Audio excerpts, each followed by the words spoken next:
네, 강의 다시 이어가겠습니다.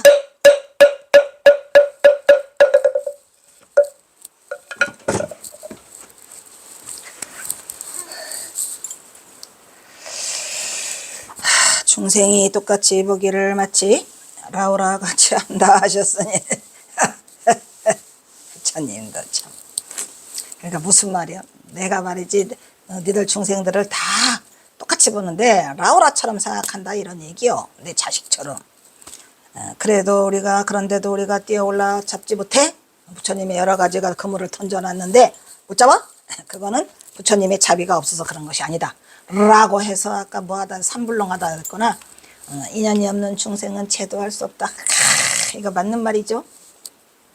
인연이 없는 중생, 절에 향냄새가 싫다는 인간을 어떻게 하나요? 법당에도 안 들어가요. 향냄새 맡으면 머리가 아프다는 인간하고 뭔 말을 하겠는가. 또한 한꺼번에 많은 중생을 제도할 수 없다. 이거 처음에 제가 반기를 들었어요. 아니, 부처님 능력이 중생들을 한꺼번에 제도를 못해라고 했는데 못해. 너무 많아 중생이. 바다에 있는 중생들 셀 수가 없고, 내가 어느 날 동대를 가다가 계단을 올라가다가 그냥 땅밑을 보게 됐어요. 우연히.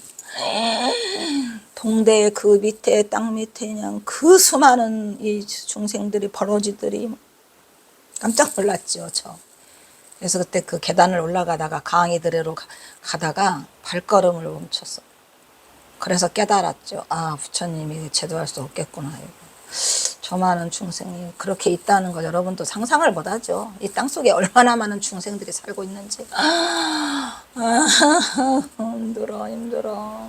어떡하냐. 너무 불쌍한 중생이 너무 많아요. 저는 가다가 그냥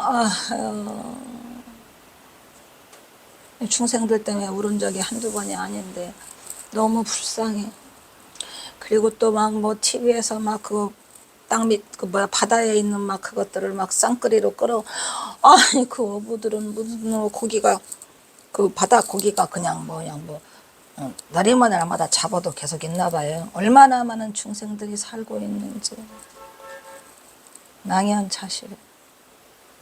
그리고 네가 지은 죄는 누구도 대신해 줄 수 없다 그랬잖아요. 네가 지금 아무리 네가 죄를 피해서 부처님 뒤에 숨어도 부처님 뒤에 와서 벌 받아.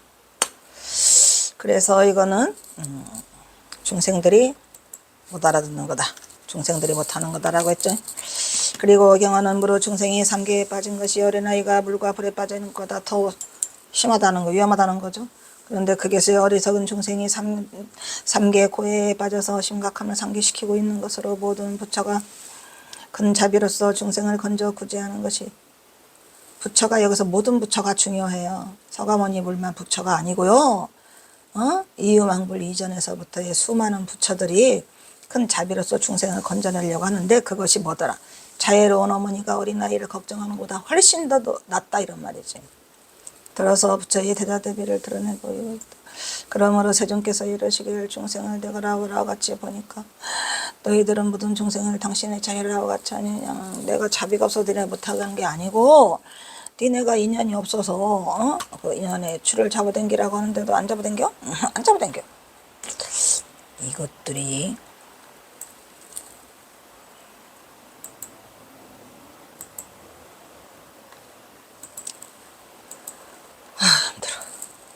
힘들다.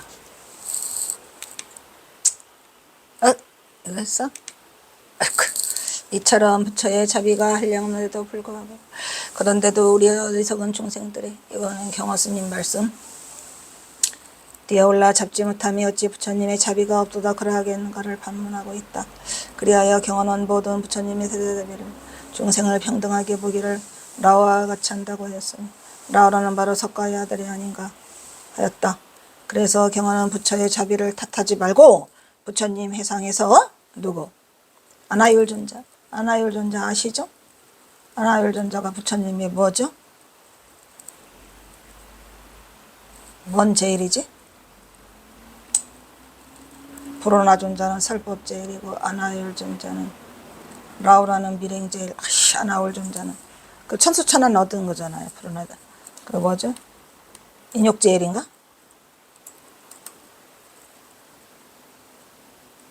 응? 힘들어. 다 내려놔가지고 다 잊어버렸는데 찾아달라니까 귀찮아. 귀찮아요. 다 내려놨는데.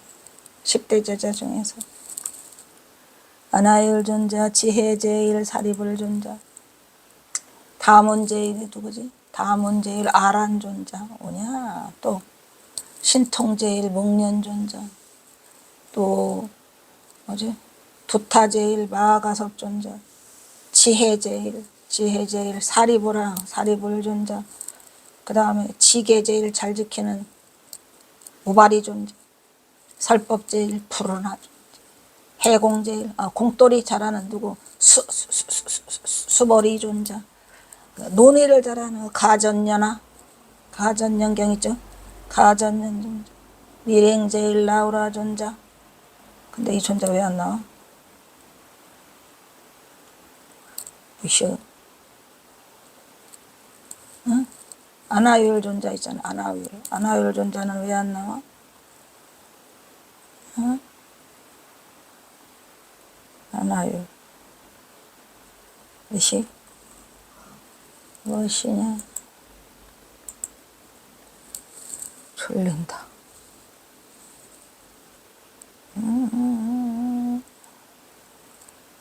뭔 죄야?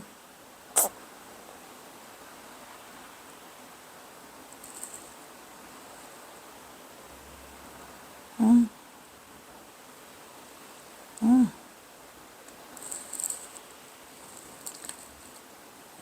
뭐셔? 힘들다. 내가 끝끝내 이길 거야.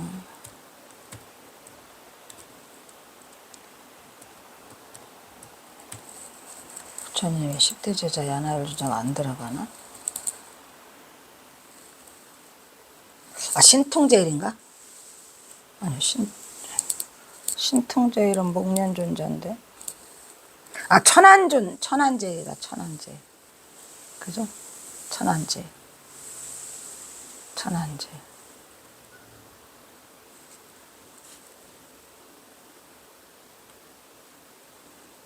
천안제일이야. 그 아나율 전자가 공부를 안 하고 맨날 졸기만 해갖고 부처님한테 죄지게 혼나죠. 너 왜 그만. 그래서 그거를 극복하려고 수마를 쫓아내다가 육안을 잃어버렸어. 그 대신 뭘 얻었어? 천안통을 얻게 되죠. 그죠? 그래서 이 천안을 얻었으며 아란존자는 아라한가를 얻은 이야기를 언급하면서 아란존자는 그 제1결집에 들어오지 못하다가 도각찰간이라는 화두를 깨치고 들어오게 되죠. 얻은 이야기를 언급하면서 용맹정진으로 목숨을 걸고 수행하는 것, 위법망고라 그랬죠. 위법망고 법을 구하기 위해서 몸을 버린다 라고 했어요. 아니다. 부처님의 해상에서 아나율 존자는 지나치게 잠을 많이 자서 부처님의 꾸지람을 당하고 나서는 7일 동안 고되게 정진하면서 잠자지 않다가 천안통을 얻었죠. 천안을 얻었지만 육신의 눈을 잃게 되었고 아란존자는 가섭존자에게 꾸지람을 당했어. 그래가지고 뭐요? 비사리에 머물렀죠. 들어오지 못해 결집에 들어오지 못해 해서 비사리에 가서 거기에서 그 화두 도각찰간 도각찰간에 머물면서 홀로 정진하여 몸과 마음의 필요가 극도에 이른 후에 뭐 죽기 전에 그런 얘기죠. 아라한가를 성취했더라 말이야. 깨달음을 성취했던 얘기죠. 그래서 부처님 제자 중에 그 아란존자가 사촌이잖아요. 가장 부처님을 가까이 모시고 부처님 마지막 열반까지 보시고 다문제일로 있으면서도 부처님이 그 아란존자를 깨우치게 못해준 게 아니라 지가 못 깨우친 거예요. 부처님이 자비가 없어서 못 깨우친 게 아니라 그래서 가르쳐주면 안 된다는 거지. 자기 스스로 깨우쳐야 되기 때문에. 그리고 부처님이 가르쳐준다 해도 금방 잊어버려요. 내가 뭐라 했죠? 보임. 보임. 얼떨결에 들어서 당장 깨쳤어도 경사사가 뭐랬어요? 30년 후를 기다리라 그랬죠? 또 심하게는 뭐랬어요?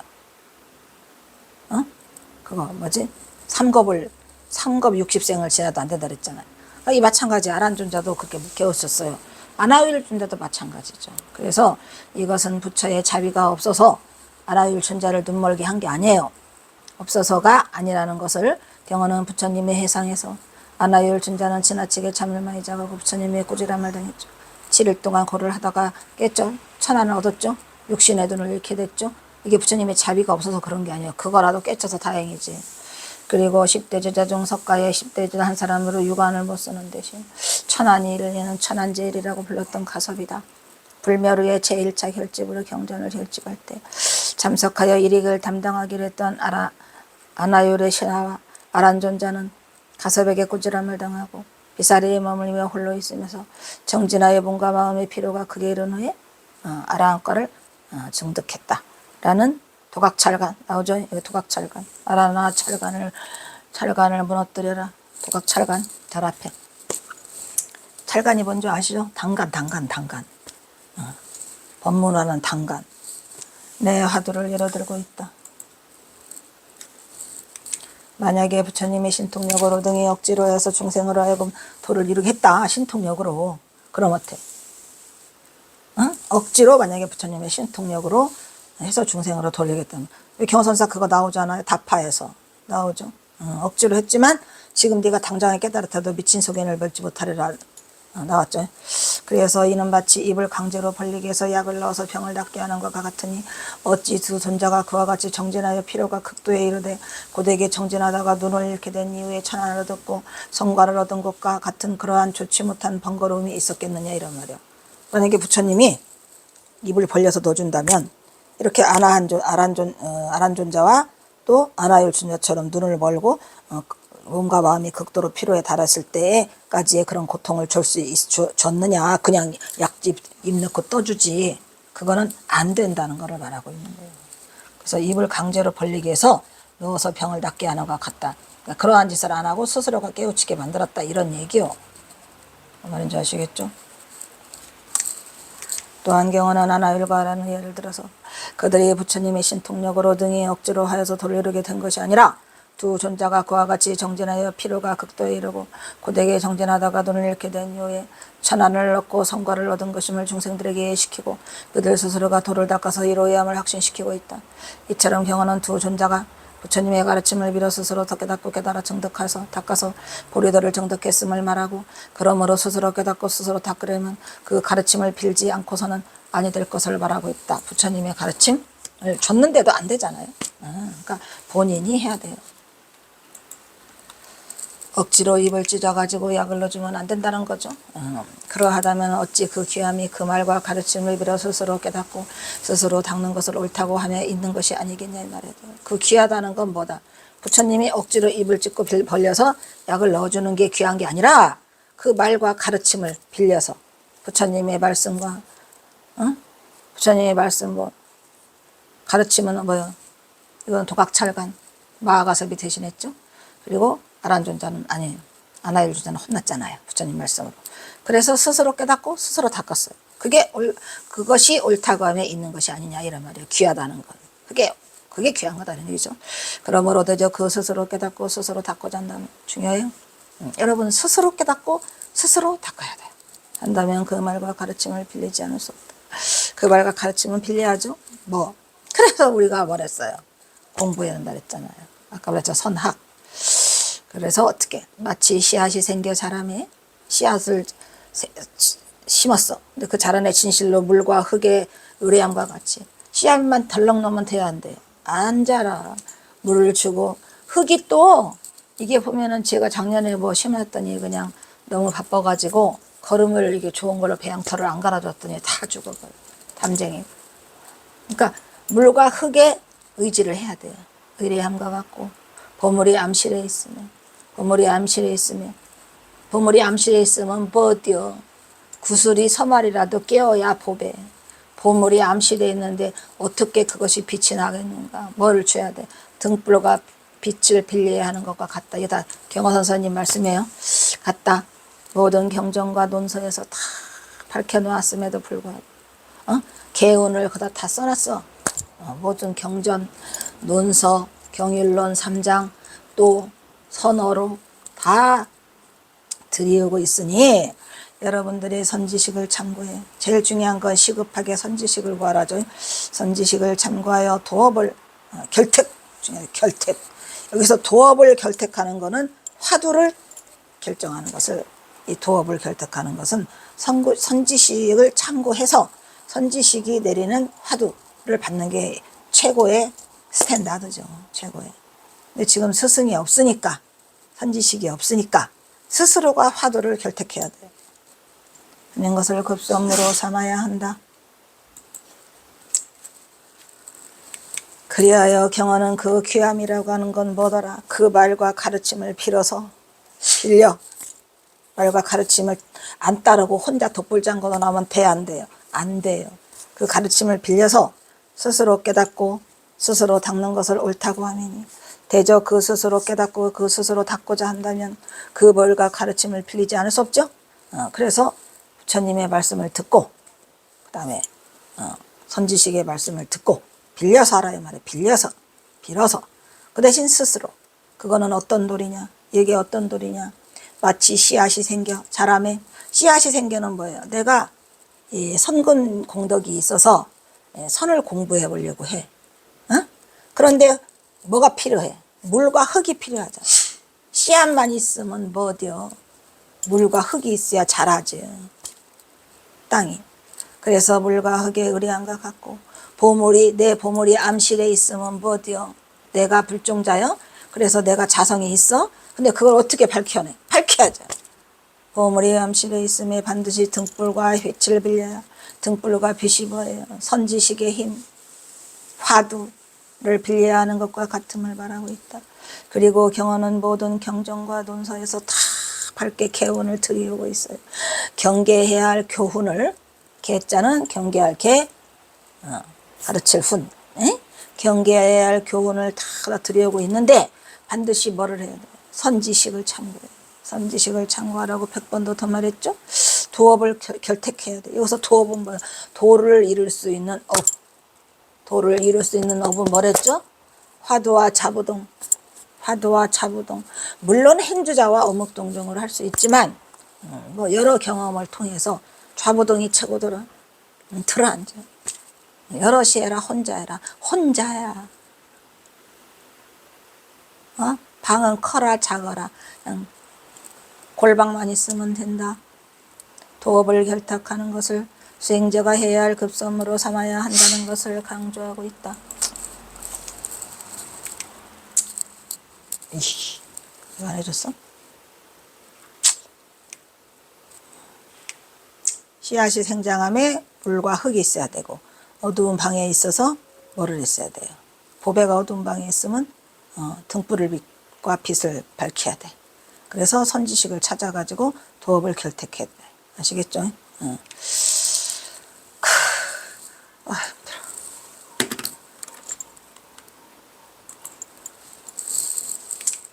그리하여 경언은 자신이 죽음과 마주하고선 절대 절명의 순간 과감히 교를 버리고 선에 드는 사교 입선을 실행하는 바탕을 이미 습선하고 있었던 것이다. 아까도 다시 말했지만 사교 입선이라는 것은 교를 그냥 버리는 게 아니라 교를 완전히 터득한 후에 다 읽고 알게 된 후에 그 다음에 과감히 버리라는 얘기예요. 그리고 선으로 돌아라. 여기서 경허가 선지식의 바른 결택의 시급함을 강조하고 있는 것다. 그만큼 선수행 납자에게 있어서는 선지식의 중요성이 엄청 대단한 거죠. 그러니까 선지식 밑에서 그냥 수월, 해월, 만공이 그냥 한꺼번에 막 그냥 견성을 하게 되잖아요. 그 세제자 말고는 견성했다는 거 못 들어봤죠? 못 들어봤어. 선지식이 있어야 견성을 하지요. 못 들어봤. 경허선사 당시에도 경허선사의 제자만 경허선사한테 인가를 받고 선지식이 된 거예요. 다른 사람 선지식의 중요성을 간과해서는 안 된다는 것을 언급하고 있다 하겠다. 또 경어선사 말씀. 비유컨대, 우리 경어선사 비유도 잘해. 비유도 아주 잘해요. 비유컨대 저 절간과 푸주간이 나란히 곁을 함께하며, 하나는 절간이고 하나는 푸주간이 있어. 근데 나란히 있어. 한 모양이야. 똑같아. 을 하고 있지만 그 선과 악에는 때를 달리하죠. 선과 악. 집도 똑같고 나란히 곁에 있고 모양이 똑같아. 절간과 푸주간이. 그렇다고 치자 이 말이야. 그런데 그 속을 들여다보면 선과 악에는 그 때를 달리하고 있죠. 또 두릅과 종이를 잡아. 두릅과 종이를 잡는 것이 같은 한 사람이지만 그 비린내와 향냄새는, 그러니까 비린내 나는 거는 두rum인데 이 두rum이 뭔지 모르겠어요. 두릅이 아니고 두rum. 향냄새는, 그러니까 향을 싼 종이에는 향냄새가 나고, 이거 나오잖아. 생선을 싼 종이에는 생선 비린내가 난다. 그게 그 소리예요. 그래서 두rum과 종이를 잡는 것은 한 사람이지만 그 비린내와 향냄새는 상황에 따라 변하게 된다. 그러므로 고인이 이르기를 향냄새를 싼 거는, 향을 싼 종이는 향냄새, 생선을 싼 종이에는, 그것은 종이라고 나오고 또 이렇게 그 새끼줄도 나오잖아. 그러므로 고인이 이르기를 어진이를 어질게 대하는 것을 마치 여색을 바꾸듯 한다고 하였으며, 여기가 이 다른 말이 있어요. 이 여색이 아니라 안색이에요. 사실은 안색. 좀 바꿔줄래요? 많은 사람들이 이거를 여색이라고 해가지고 제가 이거를 알아보려고 엄청 노력했는데, 요게 제가 동국대 다닐 때 여색이 아니고 안색.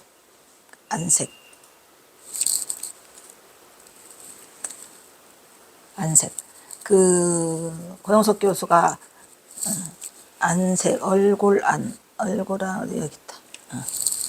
이게 무슨 말이냐면 이게 그 공자님 말씀이라고 합니다. 공자님 말씀. 근데 이제 동국대 다닐 때 그 고영석 교수가 경어직 강좌를 개설해서 제가 동국대를 이미 수료했는데도 불구하고 경어 박사니까 와서 해야 된다 해갖고 제가 청강을 6개월 한다 그랬죠. 그때 이제 경어직을 탈탈 털어요.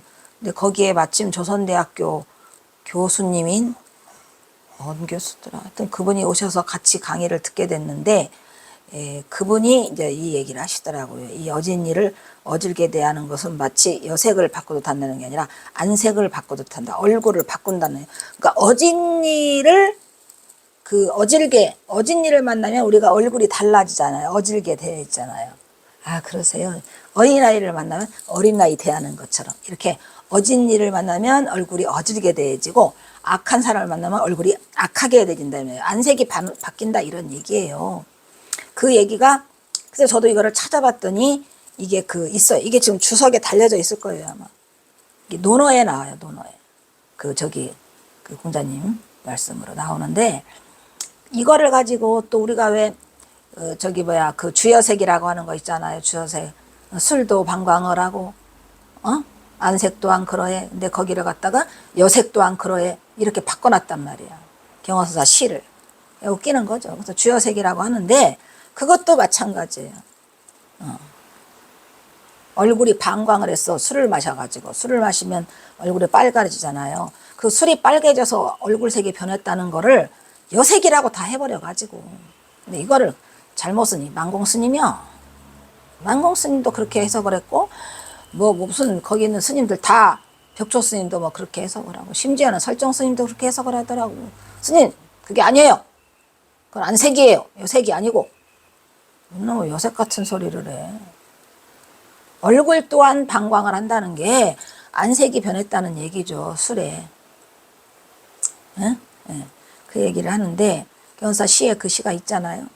그래가지고 그냥 그 시를 가지고 그냥 개나 소나 전부 다 안색이라고 안 하고 그냥 주색이라고 하니까.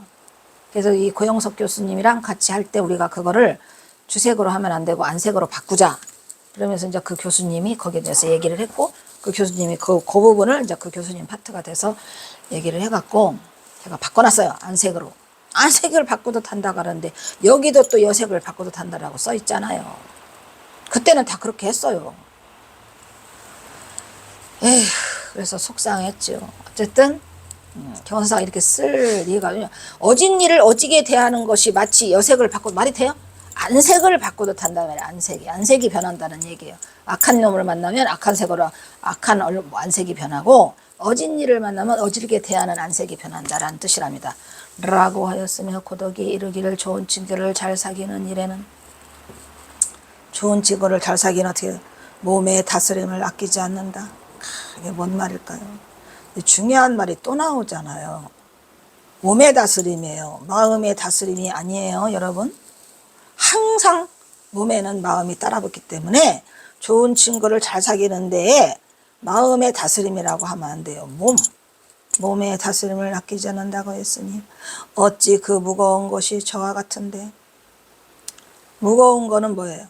어진 일을 어지게 대할 때 얼굴 색을 변하게 한다는 것은 무거움이고, 또 이쪽에 좋은 친구를 사귈 때는 몸의 다스림을, 저와 같은데 그 가볍게 여기는 것이 어찌 이와 같겠는가. 몸이라 해서 가볍게 여긴다는 얘기죠.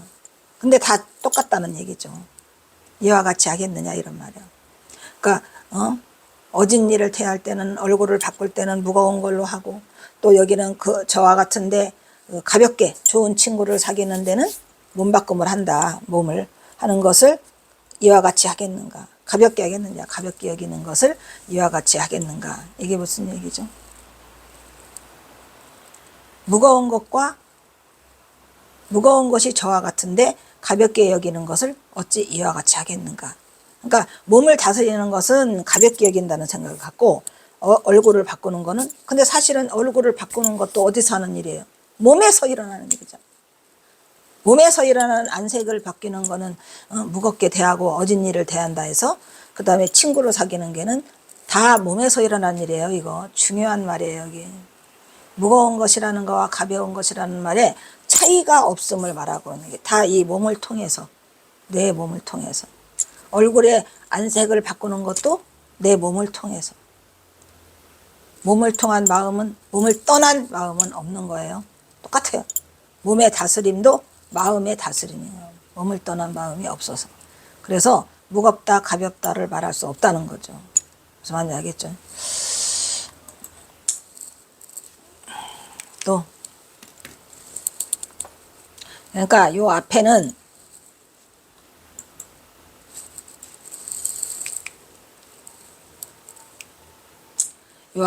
어진 일을 대했다라고, 여기는 좋은 친구를 사귀려면 나쁜 친구를 만났을 때 이 좋은 친구를 사귀는 일에는 몸의 다스림을 아끼지 않고 덤비고, 나쁜 친구를 만났을 때는 몸을 사려라.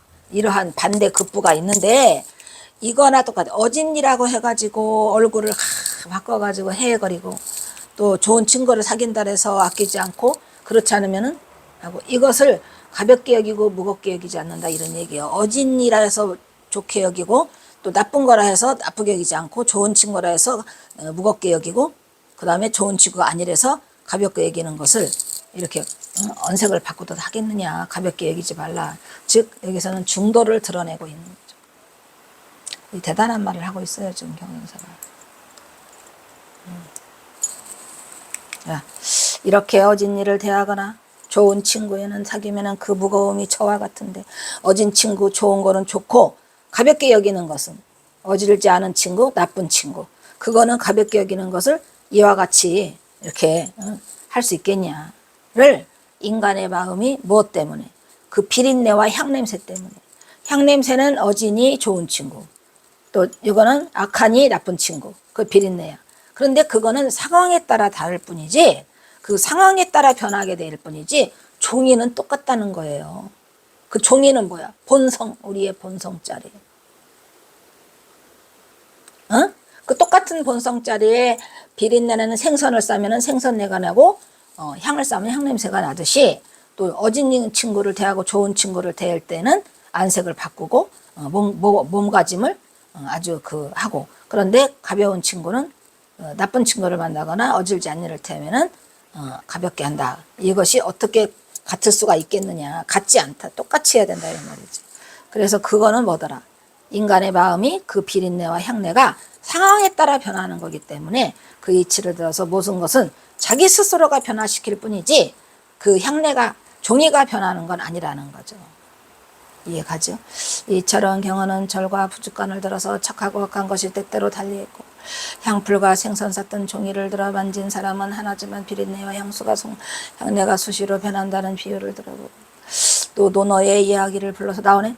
어진 일을 좋아하게 여기 여색이 아니고 여기 여색 같은 소리하고 안색이죠. 안색. 여색이라는 건 여자를 좋아하는 거를 말하는 거잖아요.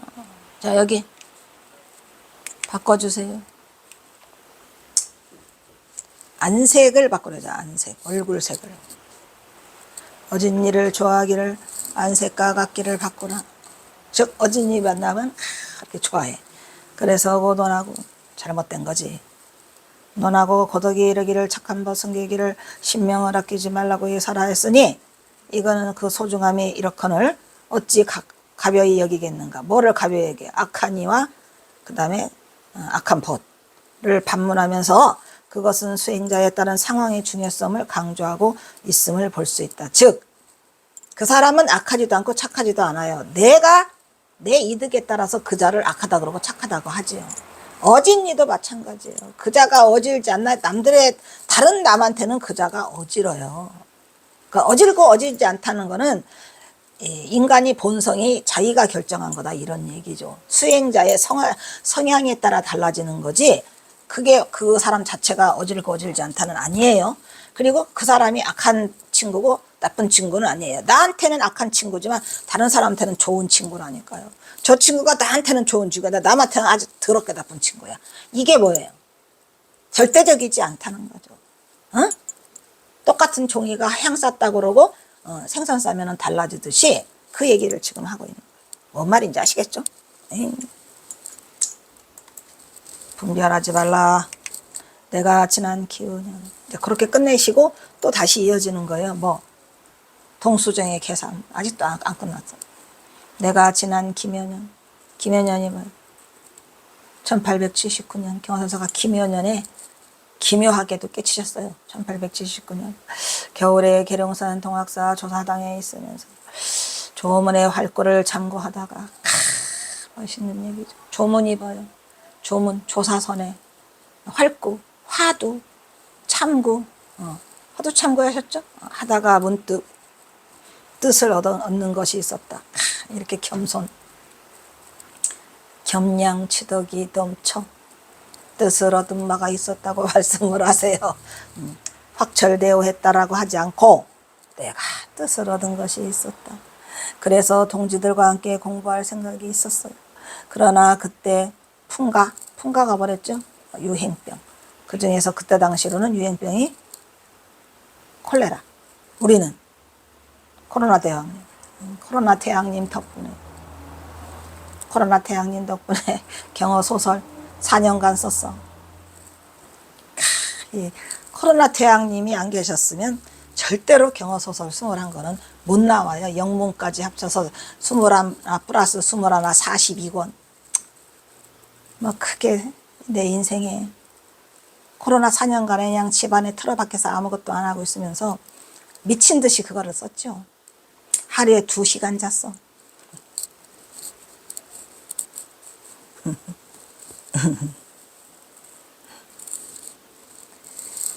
아이고, 꿈 같은 얘기죠. 흘러가서 뭔 일이 일어났는지 몰라. 그래서 유행병, 코로나가 여기서는 콜레라가 아직도 낫지 않았고 심지가 또한 저열해요.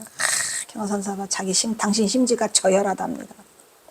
경호선사가 저열하면 우리는 뭐예요? 저열이요?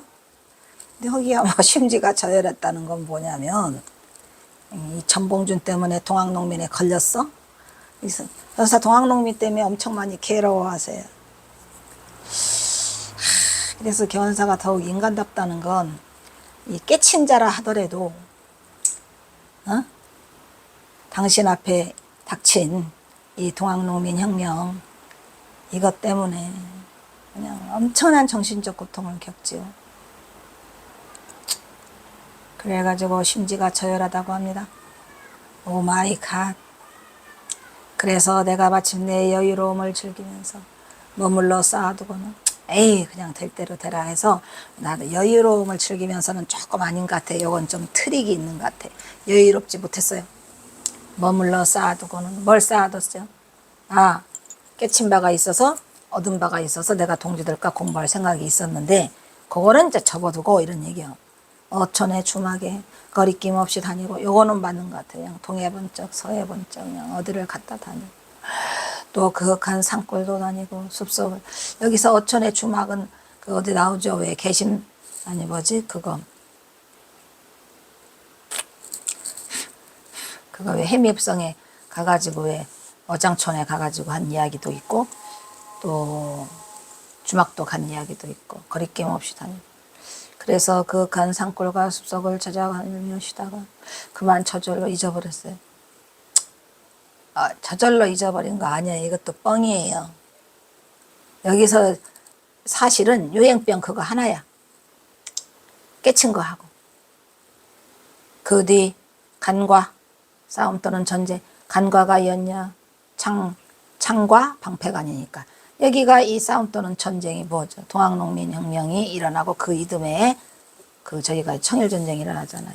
그러니까 연이어서 일어나고 세상 민심이 흉흉하여 내 몸을 간수할 결을 줬다. 이게 이제 이게 경화선사가 뽀록 나는 거죠. 아니 청일전쟁과 동학농민이 일어났는데 경화선사가 뭐 들라고 내 몸을 간수해? 내 몸 하나 간수할 그게 없었어요. 막 이리 뛰고 저리 뛰고 그냥 경화선사 잡으려고 그냥 온갖 것들이 다 지랄해. 그러니까 그냥 여기 숨고 저기 숨고 저기 숨고 여기 숨고 전봉준 장군이 난 경화선사 여동생이 난 딸 있죠. 전 옥년이 데리고 이리 뛰고 저리 뛰고 하다가 어디로 스며들어요? 고금당으로 스며들어요. 고금당. 내 몸을 간수할 겨를조차 없었으니 어찌 다른 데 생각이 미칠 수가 있었겠는가. 이거 하나는 사실인데 그래도 거다 간수할 겨를이 없다는 얘기를 쓰신 거 보면 깜빡하고 쓰셨을 거야 아마. 뭔 저열해. 에휴 우리는 여기서 눈치를 못 챘지요 뭐. 경호선사가 왜 내 몸 하나 간수할 겨를이 없었다고 할까? 조금의 의심은 있었는데 그냥 정말 동학농민인 거는 생각은 영도 안 났죠. 경호는 자신이 지난 김여년의 겨울에 동항산 동학사 계룡 조사 땅에서 선문의 활구즉 려삼이거 마사도래를 참고하다가 장보 일대사를 마친 사실을 겸손하게 표현하고 있더라. 그래서 그때 동지들과 함께 공부를 한번 해보려고 했는데 그 당시 전국을 입선던 풍가가 유행병이 콜레라가 아직 쓰러지지 않았고 그러다 보니까 내가 동학농민을 맞아서 심지가 저열했어. 그러다가 내가 여유로움은 거짓말 머물러 쌓아두고 실행에 옮기지 못하였어. 경화는 시절을 호소해서 그래 20년간 허송세월을 보내죠. 허송세월을 보내요. 여기 가지도 안 되고 저기도 안 되고 드러나자니 그렇고 나타나자니 하다 안 되니까 경원사가 그냥 1895년에 어디 서산 부석사에 가서 몽룡장을 짓고 거기서 제자들을 좀 가르쳤죠. 그게 경호선사가 할 수 있는 아마 최고의 선택이었던 것 같아요. 이러다가는 안 되겠다 싶어서. 에휴 딱하지. 어이 잘려야 되겠네. 지나가면 또 다 지나갔어요. 어떻게 하면 좋아요. 어쩔까 봐.